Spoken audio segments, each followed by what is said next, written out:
बिहार में ये क्या हो रहा है? एक के बाद एक पुल गिरने की घटनाएं सामने आ रही हैं। अभी सिवान में गंडक नदी के पुल गिरने की घटना ठंडी भी नहीं पड़ी थी कि अब मोतिहारी में एक निर्माणाधीन पुल धराशायी हो गया। हालांकि घटना में किसी के हताहत होने की कोई खबर नहीं है। हफ्ते भर में बिहार में पुल गिरने की ये तीसरी घटना है जिसने तमाम सवाल खड़े कर दिए हैं।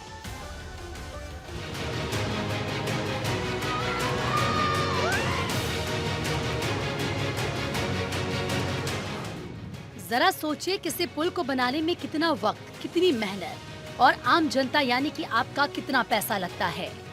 किसी पुल को बनाने यानी कि प्रोजेक्ट को अप्रूवल मिलने में कितना समय लगता है और जब पुल बनता है तो आपको कितनी खुशी मिलती है।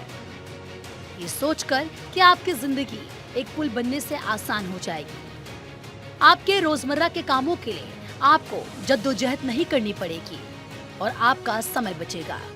लेकिन जब वही पुल कुछ ही सेकंड में जमींदोज होता है तो हाथ लगती है सिर्फ और सिर्फ निराशा और खड़े हो जाते हैं कई सवाल। बिहार में पिछले कुछ दिनों से पुल गिरने का सिलसिला थमने का नाम नहीं ले रहा है।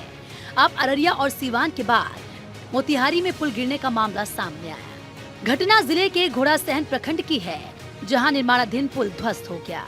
लगभग 1.5 करोड़ की लागत से पुल बन रहा था। पुल की ढलाई के बाद ही ध्वस्त हो गया। इस घटना के बाद से सवाल उठने लगे कि आखिर कैसे एक महीने के अंदर 3 पुल गिर गए हैं। दरअसल पुल की ढलाई शनिवार को ही हुई थी, जो रात में ही अचानक भरभरा कर गिर गया।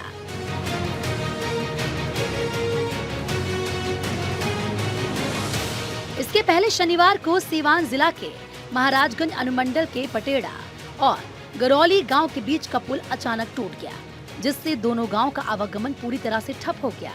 इस पुल के टूटने से इलाके के लोग काफी परेशान हो गए, क्योंकि ये पुल दोनों गांव के बीच का मुख्य संपर्क साधन था।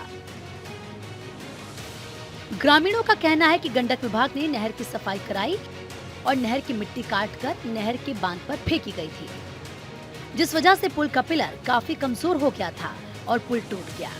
ग्रामीणों ने ये भी आरोप लगाया कि नहर की सफाई के दौरान विभाग ने सुरक्षा मानकों का पालन नहीं किया। पुल के पिलर पर अतिरिक्त भार पड़ गया और ये हादसा हो गया। बात अररिया की करें तो यहाँ पर भी 18 जून को एक पुल गिर गया था। बकरा नदी पर बन रहे पुल का 3 पाया अचानक से गिर गया। करीब 12 करोड़ की लागत से बन रहे पुल के गिर जाने के बाद स्थानीय विधायक ने काम में अनियमितता का आरोप लगाया। उन्होंने पूरे मामले में भ्रष्टाचार के आरोप भी लगाए। तो वहीं अररिया में निर्माणाधीन पुल गिरने से स्थानीय लोगों में काफी आक्रोश है। खैर, ये कोई पहली, दूसरी या तीसरी दफा नहीं है जब बिहार में पुल धराशायी हुआ हो। बिहार में तो पुल बनना और गिरना अब आम सी बात हो गई है। जब कोई पुल गिरता है तो सोशल मीडिया पर उसका वीडियो जरूर वायरल हो जाता है। लोगों का गुस्सा भी फूटता है, लेकिन होता कुछ भी नहीं, क्योंकि अगर कुछ एक्शन लिया जाता तो शायद फिर कुछ दिनों बाद पुल गिरने का कोई नया वीडियो सामने नहीं आता। Bureau report, Bharat 24।